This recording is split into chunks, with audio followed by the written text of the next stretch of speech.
शुरुआत होती है और हम देखते हैं एक्वामैन जो कि एक फाइट कर रहा होता है, जहां पर ये लोग काफी ज्यादा बुरे लोगों से वो फाइट कर रहा था और फाइट के दौरान ही वह नरेशन में अपना इंट्रोडक्शन देता है। वो हमें बताता है कि कैसे एक्वामैन की शादी हो चुकी है उसी की लड़की के साथ जिसे वह पसंद करता था। फिर उसका एक बेटा भी हो चुका है जो इसका नाम इन्होंने एक्वामैन जूनियर रखा है। उसके बेटे के होने के बाद उसकी लाइफ काफी ज्यादा अच्छी हो गई है, वह काफी ज्यादा खुश है, पर उसे एक बोरिंग जॉब करनी पड़ती है जो कि है किंग ऑफ एटलांटिस की। वो इस जॉब को अब हेट कर रहा है, वो उसे पसंद नहीं आ रही है। इस जॉब को कर करके वह बोर हो चुका है। और तो और में बताया जाता है कि जो आर्थर का बेटा आर्थर जूनियर है उसके पास तो सुपर पावर्स भी है। वह फिश से बात कर सकता है, शार्क को मैनिपुलेट कर सकता है, यहाँ तक कि उसके फादर की तरह सोनिक बूम भी वह बना सकता है। हम देखते हैं एटलांटिस सिटी को जहाँ पर पूरी तरीके से शांति का माहौल है, सब कोई खुश है। फिर सीनशिप होता है और हम देखते हैं एक साइंटिस्ट स्टीफन को जो कि एक वैज्ञानिक होते हैं। हालांकि साइंटिस्ट होता है पर इसका दिल बहुत ज्यादा साफ होता है। ये तो बस एक खोज करता बनना चाहता है। इसका मिशन होता है कि अटलांटिस को खोज कर सबको दिखाएगा कि एक ऐसी भी जगह है। उसका मकसद है कि आम लोगों को बताना कि हमारी दुनिया के अलावा एक और ऐसी दुनिया है जो कि हमसे ज्यादा एडवांस और काफी ज्यादा अनोखी है। डॉक्टर शेन ने इसके पीछे कई सारी रिसर्च करी थी, उनके पास कई सारे सबूत और क्लूज थे अटलांटिस को लेकर। अब वह अंटार्कटिका में रिसर्च कर रहे होते हैं, तभी उनके ऊपर अटैक होता है। डॉक्टर शेन क्योंकि खतरे में थे तो वह किसी को बुलाते हैं और ये किसी और को नहीं बल्कि एडवेंटा को ही बुलाते हैं। यहाँ पर ये डिस्कवर करते हुए एक ऐसी जगह पर पहुंच चुके थे जहाँ पर काफी सारे सी क्रिएचर जो कि मॉन्स्टर थे, क्रिएचर थे, वो काफी ज्यादा अनोखे और अजीब थे जिन्होंने इनके ऊपर अटैक किया। पर अब वह क्रिएचर गायब हो चुका था। वे लोग वहाँ पर काफी ज्यादा एक्सप्लोर करते हैं जहाँ पर डॉक्टर शेन और एडवेंटा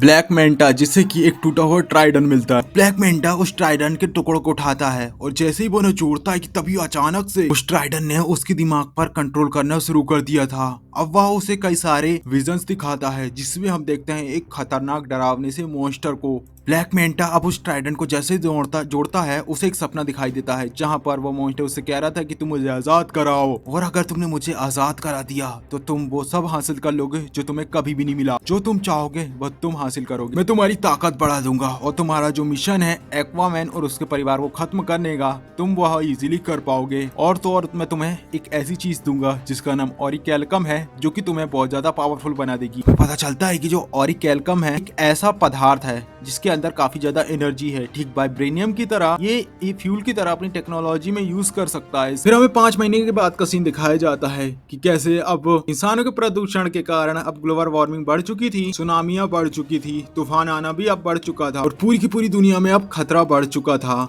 कई सारी स्पीसीज इसमें मारी भी जा रही थी। ये बात जानकर एक्वामैन एक मीटिंग को ऑर्गेनाइज कराता है जहां पर काउंसिल के सामने उसका कहना था कि हमें यूएन के सामने उजागर हो जाना चाहिए और उनके साथ अपनी टेक्नोलॉजी को शेयर करते हुए ग्लोबल वार्मिंग को रोकनी चाहिए। काउंसिल मेंबर जो इसके लिए बिल्कुल भी तैयार नहीं थे और हम देखते हैं ब्लैक मेंटा को जिसके पास ऑरिकैल्कम लग चुका था और अब उसके पास पूरे 5 महीने से वह था। हम देख पा रहे थे कि जो ट्राइडन के टुकड़े उसे मिले थे जिसने उसे जोड़ा था अब उसे वह अपने वश में करने लगा था। उसका दिमाग अब खराब हो चुका था, वह पागल सा हो रहा था, उसका गुस्सा भी बढ़ चुका था। हमें पता चलता है कि ट्राइडन ने अब उसे कंट्रोल करना शुरू कर दिया था। वहीं डॉक्टर स्टीवन जिनका दिल साफ था वो जानते थे कि black Manta out of control हो रहा है, वो उसे रोकने की कोशिश करते हैं पर उसे समझ नहीं आ रहा था कि उसे क्या करना चाहिए। हम देख पा रहे थे कि अब 5 महीने बाद ब्लैक मेंटा की एक पूरी आर्मी तैयार हो चुकी थी और उस आर्मी के जरिए उसने अब एटलांटिस में जंग छेड़ दी। उसने एटलांटिस के ऊपर अटैक करना शुरू कर दिया और तो और उन्हें एक स्पेशल तरीके की सोनिक बूम बनाई। इसका यूज करने पर एटलांटिस के लोगों की स्ट्रेंथ काफी ज्यादा घट जाती है। अब यहाँ पर एक्वामैन को ऑरिकैल्कम और ब्लैक मेंटिस से फाइट करने के लिए किसी की जरूरत होती है, खासकर ऑरिकैल्कम की जो हिस्ट्री जिसे किसी को पता हो उसकी, क्योंकि अब उसे पूरी तरीके से फाइट करनी थी। एक सरप्राइज अटैक ने उसे पूरी तरीके से हिला दिया था। अब उसे अपने दुश्मन को समझना था और उसकी ताकत को। और ऐसा होता है आर्थर करी जिसे ऑरिकैल्कम के बारे में बहुत कुछ पता है और एटलांटिस की रक्षा के लिए ब्लैक एल्काथम से फाइट कर सकता है। पर यहाँ पर जो ये बात जब उनके मिलिट्री कमांडर को पता चलती है, यानी कि एक्वामैन के ससुर को, तो वो इसके लिए बिल्कुल भी तैयार नहीं होते। पर एक्वामैन जाता है अपने भाई को ढूंढने के लिए। अब जब वह जा रहा होता है तब उसकी मदर उसे बोलती है कि जब भी तुम अपने भाई से मिलो उसे बताना कि उसकी माँ उसे बहुत ज्यादा प्यार करती है और एक बात तुम हमेशा याद रखना कि एंड दी एंड तुम दोनों भाई हो और दोनों एक दूसरे का साथ देना। फिर हम देखते हैं यहाँ पर एक्वामैन के न्यू सूट को। ये सूट इतना अनोखा था कि जिसके जरिए वह इनविजिबल गायब हो सकता था। फिर वह सहारा डेजर्ट के अछवारों के पास जाता है। पता चलता है ये वही लोग होते हैं जिन्होंने इसके भाई को बंदी बनाकर रखा हुआ था। हम देख पा रहे थे कि उसके भाई की हालत बहुत ज्यादा खराब खराब हो चुकी थी, वह काफी ज्यादा कमजोर हो चुका था क्योंकि वे लोग उसे केवल लिमिटेड 2 बूंद पानी ही देते। अब एक्वामैन जैसे तैसे अपने भाई को आजाद कराता है और ये लोग फाइट के दौरान पानी के किनारे चल जाते हैं और जैसे ही उसके भाई को पानी मिलता है वापस से वह रीजनरेट होकर बॉडी बिल्डर बन जाता है और वह अकेले ही उन गार्ड को कूट देता है। एक्वामैन अपने भाई को बताता है कि उसे उसकी हेल्प की जरूरत है अटलांटिस को बचाने के लिए। हालांकि हमारे बीच कई ज्यादा मतभेद हैं पर हमें अटलांटिस को बचाना होगा, वो भी मिलकर। अब वह इसके लिए तैयार हो जाता है हेल्प करने के लिए। फिर ये लोग जैसे तैसे वहां से निकलते हैं, बाहर निकलते हैं। कई सारे डेजर्ट और फॉरेस्ट को क्रॉस करते हुए इन्हें अपने किंगडम में वापस लौटना था। चलते चलते हम देखते हैं इनकी बॉन्डिंग जो काफी ज्यादा अच्छी होने लगी थी। अभी हम देखते हैं एक ऐसे आइलैंड में जहाँ पर शायद ये ब्लैक मेंटा का अड्डा था, जहाँ पर उसने ऑरिकैल्कम का यूज किया और उसका यूज करने के कारण वहाँ के प्लांट्स और क्रिएचर भी अब म्यूटेंट हो चुके थे। यहाँ पर हम देख पा रहे थे कि जो चूहे थे वह एकदम दानव साइज के हो चुके थे। ये लोग एक ऐसे जंगल से गुजर रहे होते हैं जहाँ पर ऑरिकैल्कम के कारण जो म्यूटेंट जानवर थे अब बाहर दानव बन चुके थे, बीस्ट जो इनके ऊपर अटैक करते थे। हम देखते हैं एक्वामैन और उसका भाई एक किंगडम में पहुंचते हैं। हालांकि इनके सामने कई सारे राक्षस और क्रिएचर्स आते हैं पर फाइट करते कराते ही लोग वहां पर पहुंच जाते हैं। हम देखते हैं उस किंगडम में जो कि फिश किंग होता है वह ब्लैक मेंटा की हेल्प के लिए बिल्कुल भी तैयार नहीं होता। फिर इनके बीच फाइट होती है और फिर वह उसे बताता है कि जो ब्लैक मेंटा है वह एक आइलैंड में उसका बेस है, छुपा हुआ है वह। अब दोनों भाई वहां पर पहुंच जाते हैं और हमें यहाँ पर काफी तगड़ी फाइट देखने को मिलती है। दोनों भाई मिलकर बराबर से दुश्मनों की कुटाई कर रहे थे। वही हम देखते हैं डॉक्टर स्टीवन को जो कि अभी भी उनका साथ दे रहा था। उसका दिल साफ था, वह जानता था कि ब्लैक मेंटा जो भी कर रहा है वह गलत है और इससे दुनिया तबाह हो सकती है। वह दिल का साफ बंदा था तो वो उनके साथ था, जिसके कारण एक्वामैन के भाई को काफी ज्यादा घायल हो चुका था, उसे चोट लग चुकी थी। ब्लैक मेंटा का जो ट्राइडन उसे मिला था, एक बार में वह ट्राइडन जो कि ब्लैकमैन का भाई ओम होता है उसे हाथ लग जाता है। वो समझ पा रहा था कि क्या कर सकता है ट्राइडन, उसे उसके विजन आ रहे होते हैं पर ब्लैक मेंटा जिसे एक्वामैन रोकने का ट्राई करता है पर सोनिक बूम के जरिए वे लोग उसे भी कमजोर कर देते हैं। हम देखते हैं वापस से ये लोग वहां से भाग जाते हैं और एक्वामैन अपने भाई के साथ अपनी मदर से मिलता है, जहाँ पर जो एक्वामैन का भाई था वो उन्हें कहानी सुनाता है कि कैसे जब उसने ट्राइडन को पकड़ा तो उसे पास्ट की पूरी कहानी सुनाई दी और हिस्ट्री के बारे में पता चला। हमें बताया जाता है कि कहानी बहुत पुरानी है, जहाँ पर कोडेक नाम का एक डीमन था, कोई और नहीं बल्कि एटलैंट, जो कि एटलांटिस की जिसने खोज करी थी, जो यहाँ का राजा था उसी का सगा भाई था। वहीं जो उसका भाई कोडेक्स था उसने नेग्रेस नाम की अपनी किंगडम बनाई। कोडेक्स जिसकी थिंकिंग काफी ज्यादा बुरी थी, उसके विचार काफी ज्यादा इवल थे, वह पावर का यूज करके राजा बनना चाहता था। कोडेक्स जिसे लग रहा था कि एटलैंट उसकी किंगडम उसे छीन लेगा, अब वह एटलांटिस में भी राज करना चाहता था, तो उसने यहाँ पर अटैक कर दिया अपने भाई के ऊपर और इस लड़ाई के बीच अब एटलैंट जीत जाता है और वह कोडेक्स को अपने ब्लड मैजिक का यूज करता है और उसे एक ऐसी मौत देता है। वो उसे एक ऐसे मैजिक से ब्लड टेक्निक का यूज करता है और उसकी पूरी आर्मी को और उसे बर्फ के अंदर दबा देता है। अब क्योंकि ग्लोबल वार्मिंग बढ़ने लगी और कैल्कम भी उसकी रेंज को बढ़ा रहा है और बर्फ पिघलने लगी और अब ये लोग बाहर आने लगे। अब क्योंकि ब्लैक मेंटा के पास वो टूटा हुआ ट्राइडन हाथ लग चुका है जो कि कोडेक्स का था और अब वह उसे सेड्यूस करना शुरू कर दिया है। अब वह उसके कंट्रोल में आने लगा है, वो पूरी तरीके से पागल हो रहा है। यहाँ पर कोडेक्स का सीधा कहना है कि वह उसे आकर आजाद कराए, नेक्रेस में जाए, उसकी बर्फ को पिघलाए और उसे आजाद कराने के लिए वह ब्लड मैजिक को परफॉर्म करे। ब्लड मैजिक यानी कि एटलैंट के वंशज का खून, जैसे एक्वामैन की माँ, एक्वामैन और उसका भाई और एक्वामैन का बेटा यानी कि आर्थर जूनियर। यही एक ऐसी चीज है जिसके जरिए कोडेक्स आजाद हो सकता है और ये सारी बातें अब इन्हें पता चल चुकी थी। यानी कि अगर कोडेक्स को आजाद कराना है तो उसे एक्वामैन के ब्लड की जरूरत होगी। अब क्योंकि एक्वामैन को मारना इतना ज्यादा आसान नहीं था, अब उसे उनके वंशज का ब्लड चाहिए था, इसलिए कोडेक्स एक इजी टारगेट को चूज करता है, कोई और नहीं बल्कि एक्वामैन का बेटा। वो उसके घर पे जाता है, एक्वामैन के फादर को घायल कर देता है, उसके घर को तबाह कर देता है और उसके बेटे को अगवा कर लेता है। आर्थर को जैसे ये सारी बातें पता चलती है उसे काफी ज्यादा गुस्सा आ रहा था, उससे उसका बेटा अब छीन चुका था। तभी आर्थर की माँ उससे बोलती कि अब तुम दोनों भाई हो, अब तुम्हें एक साथ होकर इससे सिचुएशन से डील करना होगा। वही हम देखते हैं डॉक्टर स्टीवनसन जिनका दिल साफ था, वह यहाँ पर भी एक्वामैन की हेल्प कर रहे थे, हालांकि किसी को पता ना चले, इस तरीके से इनडायरेक्टली। हम देखते हैं ब्लैक मेंटा ने जो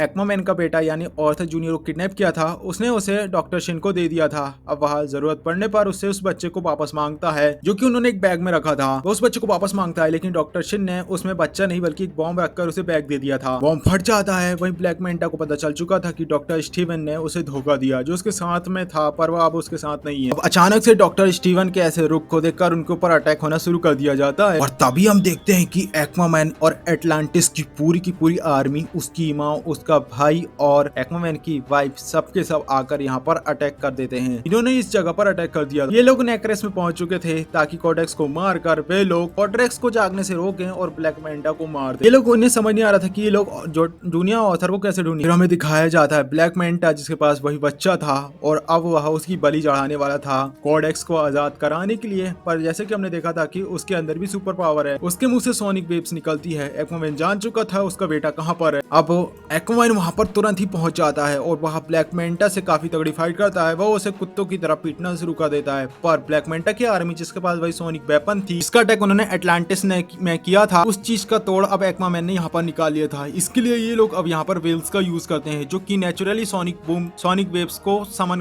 पैदा कर सकती थी। और तो और डॉल्फिन्स का भी यहाँ पर यूज किया जाता है और इससे वो सारे हथियार नष्ट हो जाते हैं। फाइट के दौरान हम देखते हैं कि जूनियर ऑर्थर को बचा लिया गया था, लेकिन लास्ट में बचते हैं ब्लैक मैंटा और ऑर्थर जिसके बीच अब काफी तगड़ी फाइट होती है। वहीं हम देखते हैं एक सीन में जहाँ पर जो कर्नल जो कि नेरियस यानी ऑर्थर के भाई को बिल्कुल भी पसंद नहीं करता था, उसकी मौत होने वाली थी, उसके ऊपर अटैक होने वाला था, पर वह आकर उसे बचा लेता है और वह अब उसे अच्छा समझने लगता है। उसकी इमेज अब उसके सामने क्लियर हो चुकी थी। फिर हम देखते हैं ब्लैक मैंटा और ऑर्थर और उसका भाई ट्राइडन को लेकर फाइट कर रहे होते हैं कि वे लोग उसे ट्राइडन छीन रहे थे। अभी फाइट के दौरान एक्वामैन घायल हो चुका था और उसके ब्लड रिचुअल के कारण कोडेक्स जिंदा हो जाता है। हालांकि एक्वामैन यहाँ पर ब्लैक मैंटा से फाइट कर रहा होता है। फाइट के दौरान ये लोग ब्लैक मैंटा से उस कोडेक्स का ट्राइडन छीन लेते हैं और इससे उसकी पावर चली जाती है। तब एक्वामैन उसे एक जोरदार बार मारता है और वह दूर जाकर गिर जाता है। अब इनका सामना होने वाला था एक्वामैन और उसके भाई का कोडेक्स से, जो कि अब ब्लड रिचुअल के बाद जिंदा हो चुका था। अब जैसे ही कोडेक्स का ट्राइडन एक्वामैन के भाई के हाथों लगता है, वो उसे बड़गलाने की कोशिश करते कि कैसे तुम्हारे भाई ने धोखा दिया, तुम्हें इतने सालों जेल में बंद रखा, बल्कि तुम एकमात्र किंग होते एटलांटिस के। वह उसके हाथों एक्वामैन पर अटैक करवाता है, पर एक्वामैन जाकर उसी ट्राइडन को पकड़ लेता है। तो हम देख पा रहे थे कि ट्राइडन कोडेक्स एक्वामैन को भड़वाने की कोशिश करता है, भड़काने की, कि तुम्हारा भाई तुम्हें धोखा दे देगा और तुम्हारी किंगडम को तुमसे छीन लेगा, तुम्हें मुझे आजाद करा देना चाहिए, तुम पावरफुल बन जाओगे। पर तभी दोनों भाइयों को अपनी माँ की याद आती है जिन्होंने कहा था कि तुम दोनों भाई हो और कभी एक दूसरे को धोखा मत देना, एक दूसरे का साथ देना, किसी की बातों पर मत आना। अब दोनों ही होश में आ चुके थे। ये बात जानकर एक्वामैन का भाई ओम उस ट्राइडन को छोड़ देता है और एक्वामैन उसी ट्राइडन का यूज करता है कोडेक्स पर अटैक करने के लिए। पर इस अटैक का उस पर कोई भी इम्पैक्ट नहीं पड़ता क्योंकि जो ट्राइडन था वह ओम का ही था। पर तभी एक्वामैन का भाई उसे एटलांटिस का ट्राइडन देता है जो कि एक्वामैन का खुद का ट्राइडन था। वो उससे कोडेक्स पर अटैक करता है। रास्ते में आने वाले उसका ट्राइडन भी टूट जाता है और वह भी नष्ट हो जाता है, यानी कि अब कोडेक्स यहाँ पर मारा जा चुका था। कोडेक्स के मरते हुए उसकी आर्मी भी खत्म होना शुरू हो चुकी थी और जो नेक्रेस वर्ल्ड था वह भी डिस्ट्रॉय होने लगता है। तभी ब्लैक मैंटा के ऊपर भी पत्थर गिरने लगता है, उसकी जान जाने वाली थी। एक्वामैन उसे बचाने के लिए उसकी तरफ हाथ बढ़ाता है, पर ब्लैक मैंटा उसकी हेल्प को एक्सेप्ट नहीं करता, उसकी ईगो बीच में आ जाती है और वह मारा जाता है। अब ये लोग किस्मत अच्छी होती है और टाइम समय पर इससे पहले कि नेक्रोस पूरा वर्ल्ड डिस्ट्रॉय होता, ये पूरी एटलांटिस की टीम वहां से निकल आती है। जैसे कि एक्वामैन, उसकी पूरी फैमिली, उसकी माँ, उसका बच्चा, उसकी बीवी, उसका भाई का बाप ने उसकी बीवी का बाप यानी उसका ससुर, सब कोई बाहर आ जाते हैं। अब इन्होंने नेक्रोस पूरी किंगडम को तबाह कर दिया था और ये जो बहुत बड़ा थ्रेट था ब्लैक मैंटा, उसका भी सफाया हो गया, यानी कि अब एटलांटिस सेफ है। इसके बाद अब एक्वामैन एक मीटिंग को ऑर्गेनाइज कराता है जहाँ पर वह पूरे एटलांटिस को सारी सच्चाई उजागर करता है, जहाँ पर एक्वामैन उन्हें बताता कि कैसे वो अपनी टेक्नोलॉजी और उनके साइंस को अब यूएन और दुनिया के साथ शेयर करेंगे ताकि वे दुनिया को एक काफी ज्यादा खूबसूरत दुनिया बना सके और ग्लोबल वार्मिंग को रोक सकें। और इसी के साथ इस प्यारी सी कहानी की यहाँ पर समाप्ति होती है। आई होप एक्सप्लेनेशन आपको अच्छा लगा। अगर वीडियो चलो वीडियो लाइक कर चैनल को सब्सक्राइब करना ना भूलें। अगर आपने डंकी मूवी का एक्सप्लेनेशन नहीं देखा है तो उसका लिंक आपको राइट साइड में मिल जाएगा जिसे मैंने एक्सप्लेन कर दिया है। वहीं सलार मूवी का एक्सप्लेनेशन आपको लेफ्ट साइड में। वीडियो चलो वीडियो को लाइक कर चैनल को सब्सक्राइब करना ना भूलें। मिलते हैं अगली कहानी के साथ, तब तक के लिए बाय।